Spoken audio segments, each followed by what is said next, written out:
बिस्मिल्लाहिर्रहमानिर्रहीम। अस्सलाम वालेकुम student object oriented programming using C process series के साथ मैं हूं मोहम्मद सफदर। अब आज हम एक काफ़ी लेंथी वीडियो बनाएंगे जिसके अंदर काफ़ी सारे टॉपिक जो है ना हम कवर करने की कोशिश करेंगे।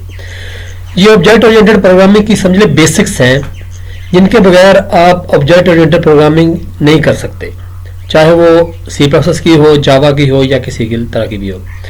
तो आज की वीडियो के अंदर जो टॉपिक हम कवर करेंगे वो है जी हाउ टू क्रिएट क्लास। हम क्लास कैसे क्रिएट करेंगे, how to create object, how to create input method, how to create output method, how to create method outside the class, how to create class in separate files, how to create constructor, how to create constructor with parameters, how to create constructor overloading, how to create destructor, उसके बाद देखेंगे how to create setter method, और उसके बाद देखेंगे जी how to create getter method. यहाँ setter और गेटर जो है ना हम क्रिएट करना सीखेंगे।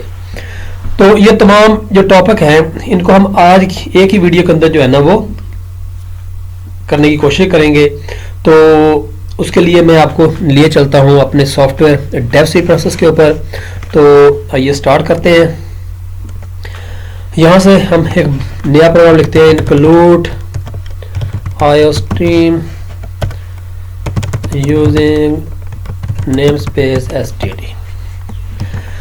अब सबसे पहले जी हम देखते हैं कि क्लास कैसे क्रिएट करते हैं। How to create class.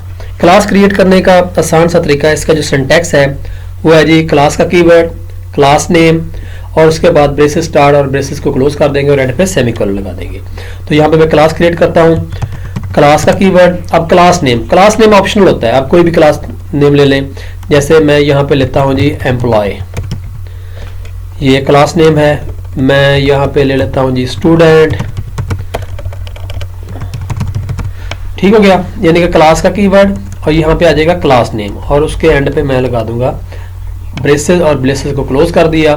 तो यहाँ तक मेरी क्लास जो है ना वो क्रिएट हो चुकी है। ओके, उसके बाद हम आ जाते हैं जी अपने मेन फंक्शन के अंदर।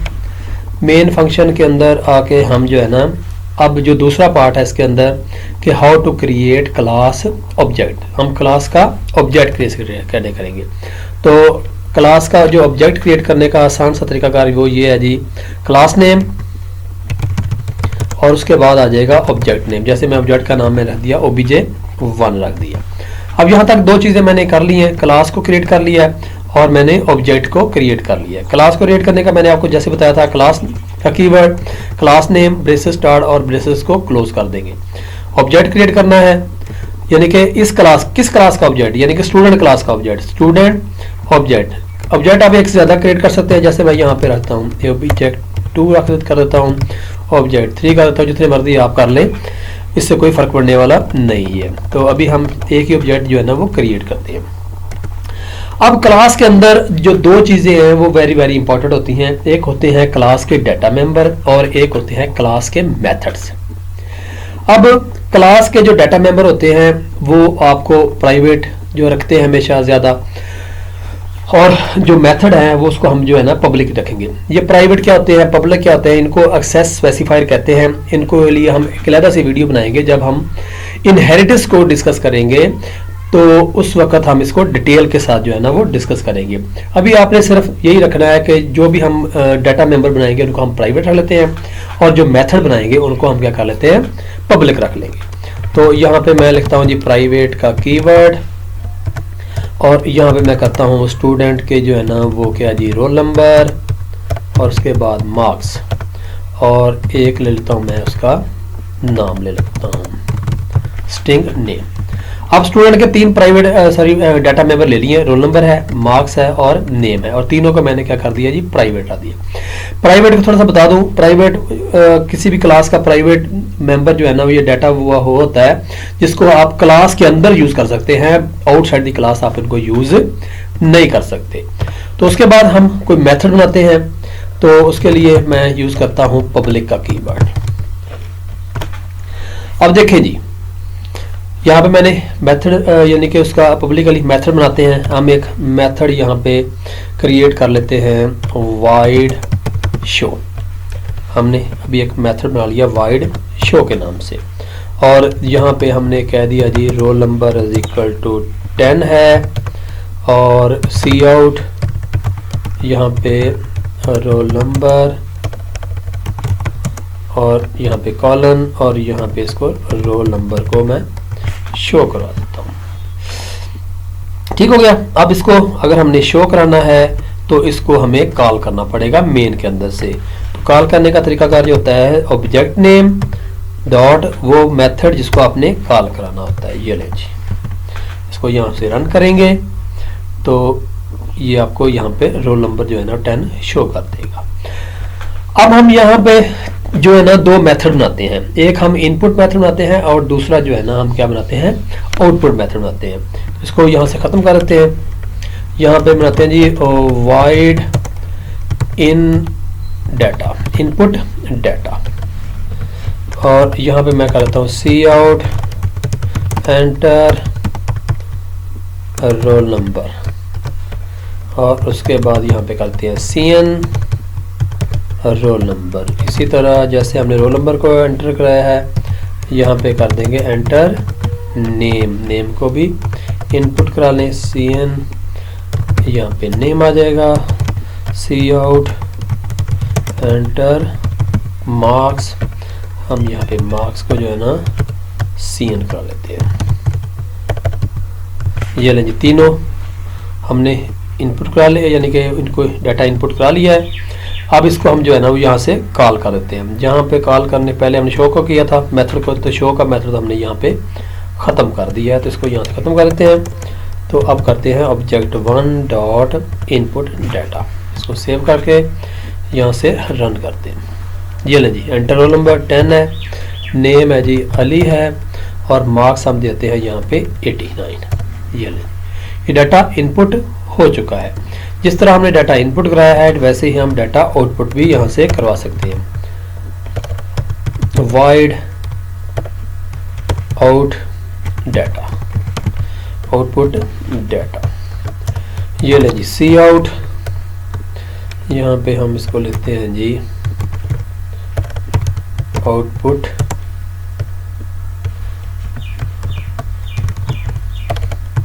ये ले जी सी आउट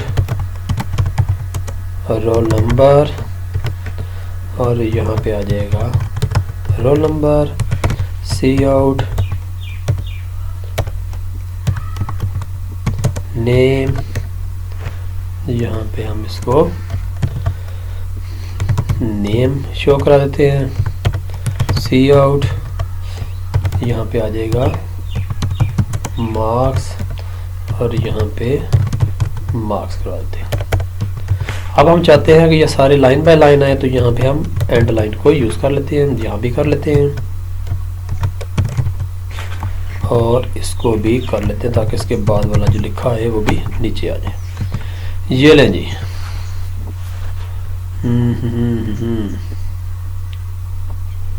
एंड एल, ये लें जी रोल नंबर 20 है, नेम असद है, और उसके बाद मार्क्स उसके 80 हैं जी। हाँ जी, अब ये आउटपुट वाला डाटा शो नहीं हुआ क्योंकि अभी तक हमने इसको कॉल ही नहीं कराया। जब हम इसको कॉल कराएंगे तो ये भी शो होना शुरू हो जाएगा। ये ले जी आउटपुट डाटा। किसी भी मेथड को कॉल करने का तरीकाकार होता है ऑब्जेक्ट नेम और उसके बाद डॉट उस मेथड का नाम और एंड पे पैरेंथेसिस डाल देंगे। तो ये लें जी, जिस तरह आप C++ बेसिक के अंदर फंक्शन को कॉल करते हैं, यहाँ पे आ जाता है जी हफीज़ और यहाँ पे मार्क्स हैं जी 50। ये लिए आउटपुट आ गई, रोल नंबर 10 है, नेम हफीज़ है, मार्क्स उसके 50 आ गए जी। क्लियर है। अब ये देखें इन मेथड को हमने क्या किया है जी, क्लास के अंदर किया है, क्योंकि ये क्लास का एरिया यहाँ से लेके यहाँ तक हमारा क्लास का एरिया। ये मेथड जो है ना हमने विद इन क्लास की है। हम इनको आउटसाइड दी क्लास भी जो है ना वो क्या कर सकते हैं, वो क्रिएट कर सकते हैं। तो उसके लिए जो तरीकाकार रहता है वो ये है कि यहाँ पे आ जाएगा इसकी रिटर्न टाइप, उसके बाद क्लास नेम, जैसे यहाँ पे क्लास नेम स्टूडेंट है, और उसके बाद एक्सेस स्पेसिफायर, और यहाँ पे आपका आ जाएगा जो भी आपने मेथड है उसको जो है ना मेथड का नाम जो आपने दिया हुआ है वहाँ पे आपका मेथड जो है ना वो आ जाएगा। यहाँ पे जैसे मैं यहाँ पे करता हूँ इनपुट को, तो यहाँ से इनपुट को यहाँ से मैं कट कर लेता हूँ और ये ले जी। अच्छा, अब मैंने इसको आउटसाइड दी क्लास जो है ना वो क्या कर दिया, डिफाइन कर दिया। तो इसको विद इन क्लास जो है ना हमें क्या करना पड़ेगा, डिक्लेयर भी कराना पड़ेगा। यहाँ पे आ जाएगा इनपुट डाटा और एंड पे यहाँ पे लगा देंगे सेमीकोलन लगा देंगे, ये ले जी।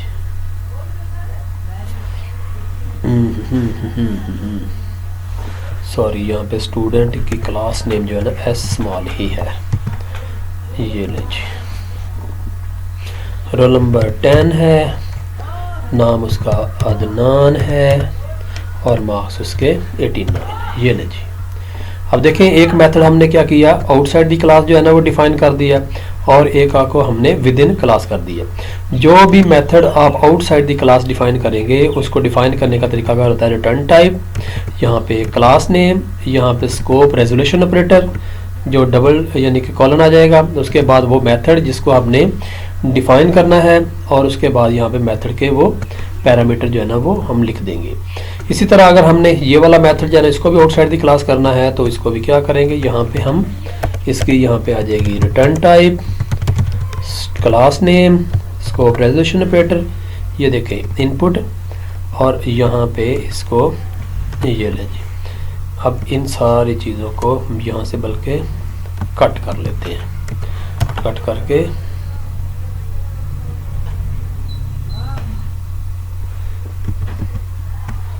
नहीं, इसको नहीं बल्कि इनको कट करेंगे, यहाँ पे यहाँ से इसको कट करेंगे और इसको जो मेथड डिफाइन किया है उसके अंदर पेस्ट कर देंगे और यहाँ से इसको ख़त्म कर देंगे, ये ले जी।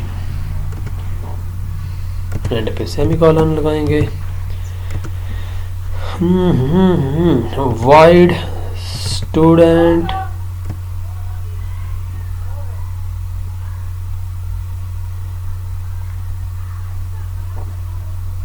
सॉरी, यहाँ पे आउटपुट डाटा आएगा, आउटपुट डाटा, ये ले जी। 10 है, अली है, उसके बाद 70 है, ये उसका आउटपुट आ जाएगा। ठीक हो गया जी। यानी कि अगर आपने किसी भी मेथड को आउटसाइड जो है ना वो डिफाइन करना है तो उसके लिए क्या होता है, उस मेथड का रिटर्न टाइप, क्लास नेम जिस क्लास का वो मेथड है, स्कोप रेजोल्यूशन ऑपरेटर और मेथड का नाम, और उसके अंदर जो भी आपने लिखना है वो लिख देंगे। लेकिन इसके लिए ज़रूरी है कि उस क्लास मेथड को आप क्लास के अंदर जो डिफाइन लाजमी करेंगे। डिफाइन करने का तरीका अगर उसकी रिटर्न टाइप, मेथड का नेम और यहाँ पे पैरेंथेसिस एंड पे सेमीकोलन, अगर कोई पैरामीटर पास हो रहे हैं तो उनको आप इसके अंदर लिख भी सकते हैं। अच्छा, ये अब देखें हमने कितने काम कर लिए। क्लास को क्रिएट करना सीख लिया हमने, उसके बाद हमने ऑब्जेक्ट को डिक्लेयर करना सीख लिया, उसके बाद हमने मेथड जो है ना वो बनाने सीख लिया कि हाउ टू क्रिएट मेथड, और उसके बाद how to create method outside the class. अब अगले जो टॉपिक है वो है जी how to create class in separate file. हम एक क्लास को एक सेपरेट फाइल के अंदर कैसे क्रिएट करेंगे। तो यहाँ से मैं इस क्लास को कर लेता हूँ कट और यहाँ पे हम न्यू पे चले जाते हैं और यहाँ पे मैं इसको पेस्ट कर देता हूँ और यहाँ पे आके इसको सेव कर लेते हैं। मैं इसका नाम देता हूँ जी student.h, ये ले जी student.h। सर इसको कंपाइल कर लेते हैं यहाँ पे, ठीक हो गया जी। यहाँ पे क्या करना पड़ेगा, हेडर फाइल यहाँ पे इंक्लूड करते हैं, आया स्ट्रीम यूजिंग स्पेस std,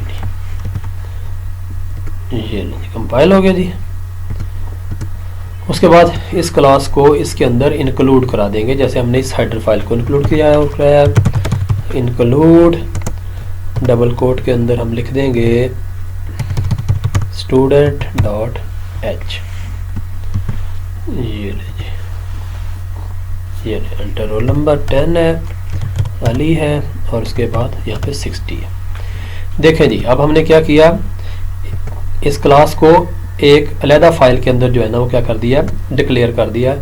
यानी कि क्लास को डिक्लेयर करने के बाद हमने उसके प्राइवेट डाटा मेंबर भी ले लिए, हमने 2 मेथड भी उसके डिफाइन कर दिए, और उसके बाद इस फाइल को हमने इंक्लूड करा दिया अपनी मेन फंक्शन के अंदर। तो यहाँ से देखें ये फाइल जो है ना आपकी रन हो रही है। ठीक हो गया जी। अब ये वाला जो हमारा टॉपिक था कि how to create class outside the, यानी कि सेपरेट फाइल, ये भी हमने अब क्रिएट कर लिया। उसके बाद आता है जी हमारा कंस्ट्रक्टर, कि हम कंस्ट्रक्टर को कैसे डिक्लेयर करते हैं। तो यहाँ से मैं इसको दोबारा फिर जो है ना वो कर लेता हूँ कॉपी, और यहाँ पे हम कर देते हैं जी पेस्ट, इसको यहाँ से उड़ा देते हैं क्योंकि इसका काम ख़त्म हो गया। यहाँ पे इसको पेस्ट कर देते हैं। अब हम कंस्ट्रक्टर क्रिएट करते हैं। कंस्ट्रक्टर की कुछ डेफिनेशन हैं, ये प्रॉपर्टी हैं।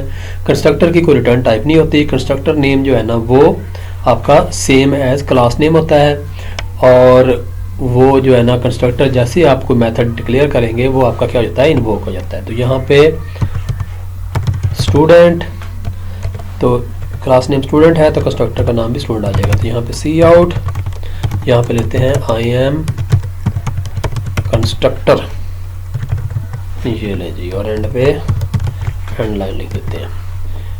ये लें जी, जैसे मैं इसको कॉल करूँगा, रन किया तो यहाँ पे देखें आई एम कंस्ट्रक्टर। अब आप यहाँ पे मैं एक और जो है अपना है ऑब्जेक्ट डिक्लेयर करता हूँ, ऑब्जेक्ट 2 कर दिया। अब देखिए मैंने कितने ऑब्जेक्ट क्रिएट किए हैं, 2। तो कंस्ट्रक्टर आपका 2 दफ़ा जो है ना वो इन्वोक हो जाएगा या कॉल हो जाएगा। ये देखें I am constructor, I am constructor. अगर मैं एक और ऑब्जेक्ट ले लूँ तो 3 दफ़ा जो है ना आपका जो है वो ऑब्जेक्ट जो है ना वो हो जाएगा, इन्वोक हो जाएगा। ऑब्जेक्ट 3, ये लें जी, I am constructor, I am constructor, I am constructor. ठीक हो गया कि हम कैसे कंस्ट्रक्टर को कैसे क्रिएट करते हैं। और दूसरा आता है कंस्ट्रक्टर विद पैरामीटर। असल कंस्ट्रक्टर का जो काम होता है स्टूडेंट वो ये होता है कि अगर आपने जितने भी प्राइवेट डाटा मेंबर लिए हैं उनको क्या कर दें, कोई वैल्यू इनिशियलाइज करवा देते हैं। अब वैल्यू इनिशियलाइज कराने का जो तरीकाकार है वो ये है जी, यहाँ पे मैं करता हूँ जी roll number is equal to, मैं कहता हूँ जी 0 है। उसके बाद मार्क्स इज इक्वल टू कर देता हूँ 0 है। नेम इज इक्वल टू यहाँ पे नल है। ये लें जी, इसको रन करेंगे तो ये देखें यहाँ पे 10, यहाँ पे आ गया जी अली, और यहाँ पे इसको ये ठीक हो गया। अब अगर आप चाहते हैं कि ये कंस्ट्रक्टर की जो वैल्यू है ये हमें यहाँ पे शो करे कि ये कितनी है, तो यहाँ पे इसको कॉपी करके मैं यहाँ पे अगर पेस्ट कर दूँ तो यहाँ पे इसको जो है हम क्या कर देते हैं, अभी इनको हम कॉल ही नहीं करते। यहाँ से देखें इनको दोनों को हम कॉल ही नहीं करते। ये ले जी, ये देखिए roll number is equal to 0, name जो है ना वो नल है, मार्क्स 0 है। ठीक हो गया क्योंकि 3 ऑब्जेक्ट है, हम इसको ऑब्जेक्ट को 1 कर देते हैं। तो ये देखिए तीनों की वैल्यू जो है ना वो उसने क्या कर दिया, इनिशियलाइज कर दी है। ठीक हो गया। ये बुनियादी मकसद होता है कंस्ट्रक्टर को क्रिएट करने का। एक तो तरीकाकार ये है कि इसको आप वैल्यू जो है ना इसके अंदर जो है ना वो इसको क्या कर दें, इनिशियलाइज कर दें। और दूसरा तरीकाकार होता है कि यहाँ पे कॉलन रोल नंबर और इसके अंदर 0, उसके बाद कॉलन कॉमा मार्क्स और उसके अंदर 0, और उसके बाद यहाँ पे कॉमा नेम और यहाँ पे नल आ गया। इसको यहाँ से हम ख़त्म कर देते हैं। ये ले जी, इसने कंस्ट्रक्टर इन्वोक हो गया। ठीक होगा जी। उसके बाद यहाँ से हम इसको ख़त्म कर देते हैं। ये तो था कंस्ट्रक्टर विदाउट पैरामीटर। तो एक कंस्ट्रक्टर हम विद पैरामीटर भी कर सकते हैं कि हम इनकी वैल्यू जो है ना यहाँ से हम सेंड कर सकते हैं। तो उसके लिए हमें क्या करना पड़ेगा कि ये हमारा कंस्ट्रक्टर डिफ़ॉल्ट कंस्ट्रक्टर है, तो एक हम यहाँ पे कंस्ट्रक्टर लेते हैं जिसको वैल्यू पास करते हैं, int roll number, int marks, string name, और यहाँ पे जो नेम आएंगे या रोल नंबर आएंगे उनको हम क्या करेंगे, roll number is equal to R, और उसके बाद marks is equal to M, name is equal to N. ठीक हो गया जी। इनको अभी हम जो है ना वो यहाँ पे स्टॉप कर देते हैं। ये नहीं, जैसे हम ऑब्जेक्ट क्रिएट करेंगे साथ ही हम इसको 3 वैल्यू जो है ना वो पास कर देंगे। ये देखें 10 टीचर रोल नंबर आ गया, उसके बाद जो है ना वो मार्क्स है, मार्क्स है, यहाँ पे देते हैं जी 90, और उसके बाद यहाँ पे नाम देते हैं अब्दुल्ला। ये लें जी, इसको जैसे मैं रन करूँगा, ये लें जी, उसने क्या किया, रोल नंबर 10 है, नेम अब्दुल्ला है, मार्क्स उसके जो है ना वो क्या आ गए हैं जी 90 जो है ना वो शो हो रहे हैं, क्योंकि ये डाटा जो है ना यहाँ पे क्या हो रहा है वो आउटपुट हो रहा था। क्योंकि ये देखें यहाँ से जैसे ही आपका ऑब्जेक्ट क्रिएट करेंगे और साथ में आपने 3 वैल्यू पास कर दी, तो ये कंस्ट्रक्टर तो वैसे इसको इनिशियलाइज कर देगा ये तीनों वैल्यू। उसके बाद हम क्या करेंगे, ये तीनों वैल्यू जो है ना, इसने हमने जो 10 आई थी वो रोल नंबर को चलेगी, जो मार्क्स हमने 70 दिए वो मार्क्स को चले जाएंगे, और नेम अब्दुल्ला इसको नेम को चला जाएगा। और उसके बाद हमने इसको क्या कर दिया, आउटपुट वाला जो है ना उसको हमने शो करवा दिया है। उसके बाद आती है जी कंस्ट्रक्टर ओवरलोडिंग। कंस्ट्रक्टर ओवरलोडिंग में होता है कि अगर आपने एक ही नाम के कंस्ट्रक्टर विद डिफरेंट पैरामीटर जो है ना इसके अंदर आप बना दें तो वो आपकी कंस्ट्रक्टर ओवरलोडिंग हो जाएगी। तो उसके बाद हमारे पास जो आता है डिस्ट्रक्टर, कि डिस्ट्रक्टर जो है ना वो हम कैसे क्रिएट करेंगे। जैसे हम कहते हैं कि कंस्ट्रक्टर आपके वेरिएबल की वैल्यू को इनिशियलाइज करता है, तो डिस्ट्रक्टर क्या करता है, जैसे आपका ऑब्जेक्ट डिस्ट्रॉय होगा तो वो जो है ना उसको इन्वोक हो जाता है। तो डिस्ट्रक्टर को बनाने का तरीका का टिल्डा साइन, क्लास का जो नेम है, और उसके बाद यहाँ पे हम दे देते हैं जी सी आउट आई एम डिस्ट्रक्टर, और यहाँ पे ये ले जी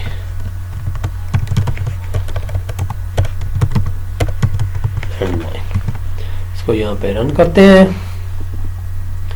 ये देखें जी, जैसे कॉल हुआ, जैसे वो ऑब्जेक्ट आपका ख़त्म हुआ, आई एम डिस्ट्रक्टर आपका जो है ना वो इन्वोक हो गया।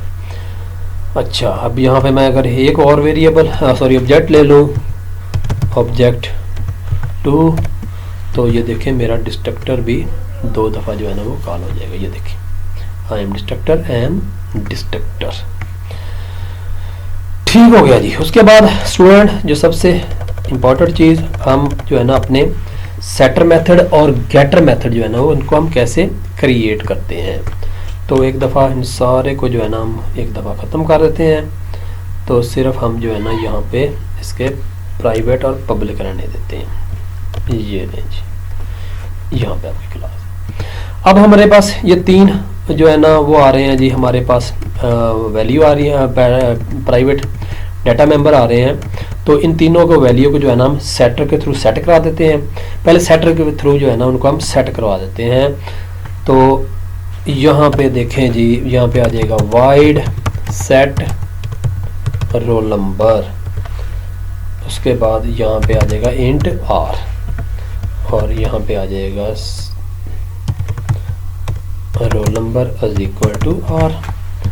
और यहाँ पे हम जो है अपना ऑब्जेक्ट क्रिएट करते हैं, ऑब्जेक्ट 1, और यहाँ पे आ जाएगा object 1 dot set roll number, जो वैल्यू हम यहाँ पे इसको सेट करवा देंगे। ये लें जी, इसी तरह हमने जो सेट रोल नंबर कराया है, सेट मार्क्स भी करवा देंगे, मार्क्स, और यहाँ पे एम, और यहाँ पे आ जाएगा marks is equal to M. इसी तरह हम यहाँ पे वैल्यू सेट करा देते हैं, void set name string name n. ये लें जी, और यहाँ पे आ जाएगा name is equal to n आ जाएगा। ठीक होगा जी। जिस तरह हमने इसको कराया है, सेट कराया है, तो यहाँ पे सेट आपका आ जाएगा मार्क्स आ जाएगा। इसको हम करते हैं जी 80, और इसी तरह हम यहाँ पे करते हैं ऑब्जेक्ट 1 डॉट नेम, यहाँ पे हम करते हैं जी अब्दुल्ला, और एंड पे सेमी कॉलन लगा देते हैं। ये ले जिसको यहाँ पे कॉल करते हैं, तो ये देखें इनकी वैल्यू सेट हो गई। अब इनको वैल्यू को आप देखना चाहते हैं तो यहाँ पे देखें हमने एक जो वो बनाया था आउटपुट का, तो इसको यहाँ से कॉपी करके यहाँ पे पेस्ट करते हैं, विद इन क्लास ही कर लेते हैं इसको। ये लें जी, ये लें, और इसको हम यहाँ से कॉल करवा के चेक कर लेते हैं कि उनकी वैल्यू सेट भी हुई है कि नहीं। ये लें जी output data, that's good. Roll number 10 है, नेम अब्दुल्ला है, मार्क्स वो 80 है। तो ये तो हमने उसको समझ लिया आउटपुट डाटा के थ्रू शो करा दिया था। अब यहाँ पे हम जैसे हमने सेट वैल्यू कराई है तो वैसे हम इसको वैल्यू को गेटर के थ्रू गेट करवा लेते हैं। तो उसके लिए रिटर्न टाइप इंटीजर है, यहाँ पे आ जाएगी गेट रोल नंबर, और यहाँ पे आ जाएगा रिटर्न रोल नंबर, रिटर्न। अच्छा जी, अब यहाँ पे इसको ख़त्म कर दें और यहाँ पे आ जाएगा सी आउट रोल नंबर, और यहाँ पे आ जाएगा object 1 dot gate roll number, क्योंकि जहाँ से वैल्यू फंक्शन मेथड कॉल होगा वो वैल्यू भी उसको वहीं पे जो है ना वो क्या करेगा, वो रिटर्न कर देगा। ये ले जी रोल नंबर 10, यहाँ से वैल्यू यहाँ से हमने क्या कर दी, उसको सेट करवा दी, और यहाँ से वैल्यू हमने क्या कर दी, उसको गेट करा दी। जैसे ही ये मेथड इन्वोक होगा तो ये वाला मेथड क्या करेगा, रिटर्न रोल नंबर कर देगा। ये वैल्यू कहाँ पे रिटर्न करेगा, जहाँ से इस मेथड को कॉल किया गया है। इस मेथड को यहाँ से हमने कॉल किया तो ये वैल्यू जो है ना 10 की यहाँ पे रिटर्न कर देगा। तो हम यहाँ पे इसको सी आउट करा देंगे। इसी तरह हमने इंट गेट मार्क्स, और यहाँ पे हम कराते हैं रिटर्न मार्क्स। ये लें जी, जिस तरह हमने इसको यहाँ पे सी आउट करा के हमने इसको किया है, तो इसको यहाँ पे कॉपी करके यहाँ पे पेस्ट करते हैं। यहाँ पे आ जाएगा मार्क्स, और यहाँ पे आ जाएगा गेट मार्क्स। ये लें 80 मार्क्स भी आ गए। इसी तरह यहाँ पे आ जाएगा सी आउट नेम, और यहाँ पे आ जाएगा ऑब्जेक्ट 1 डॉट गेट नेम आ जाएगा। नेम अभी तक हमने गेट करवाया है कि नहीं करवाया, नहीं करवाया ही नहीं। तो यहाँ पे आ जाएगा स्ट्रिंग गेट नेम, यहाँ पे हम इसको करा देते हैं रिटर्न नेम। ये ले जी, ये आ जाएगा जी गेट नेम। ये ले जी, इसको यहाँ पे ये ले जी,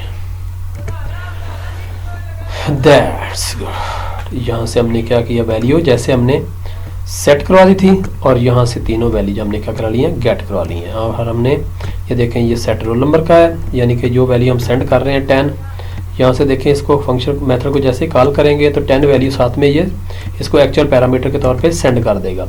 ये वैल्यू आ जाएगी आर के अंदर, और आर की वैल्यू स्टोर हो जाएगी रोल नंबर के अंदर। इसी तरह जो मार्क्स की वैल्यू है 80 है, वो जैसे ही सेट मार्क्स का मेथड कॉल होगा तो ये एम के अंदर आ जाएगी, एम अपनी वैल्यू दे देगा मार्क्स को। इसी तरह जैसे ही हम ये सेट नेम का अब्दुल्ला वाली वैल्यू जो है ना इसको सेंड करेंगे तो ये एन के अंदर आ जाएगी, और एन अपनी वैल्यू जो है ना वो नेम को दे देगा। और उसके बाद यहाँ पे हमने इनको वैल्यू को जो है ना वो गेट करवा रहे हैं। गेट करवाने के यानी कि वैल्यू रिटर्न हो रही है, तो यहाँ पे क्या करिए सी आउट रोल नंबर ऑब्जेक्ट, यानी कि यहाँ से गेट करवाएंगे तो ये वैल्यू जो है ना रिटर्न कर रहा है रोल नंबर। तो जहाँ पे मेथड कॉल किया जाता है वहीं पे वैल्यू जो है ना वो रिटर्न होती है, और उस वैल्यू को हमने क्या किया, वहाँ से हमने वो शो करवा दिया। तो ये सारे पॉइंट जो है ना मैंने फर्दर यानी कि डिस्कस कर लिए हैं कि how to create class, how to create object, how to create input method, how to create output method, how to create method outside the class, how to create class outside the file या separate file, create constructor with parameters, और and so on, यानी कि हमने shutter gather method जो है ना वो सारे एक ही वीडियो के अंदर कंप्लीट कर लिए हैं। तो मैं उम्मीद करता हूँ कि आज की वीडियो आपको समझ आ गई होगी। अगर फिर भी आपको एक ज़हन में कोई क्वेश्चन आ रहा हो तो इसमें कमेंट्स में आप लिख सकते हैं। मेरी वीडियो कैसी लगी आपको, कोई इसमें कमी है या कोई आपको पॉइंट समझ नहीं आया या इसको मज़ीद बेहतर किया जा सकता है तो उसके बारे में आप लाजमी लिखें। और मेरी वीडियो को सब्सक्राइब करना ना भूलें या मेरे चैनल को सब्सक्राइब करना ना भूलें और मेरी वीडियो जो है ना आगे लोगों को शेयर भी करें। तो नेक्स्ट लेक्चर तक बाय, ओके, अल्लाह हाफिज़।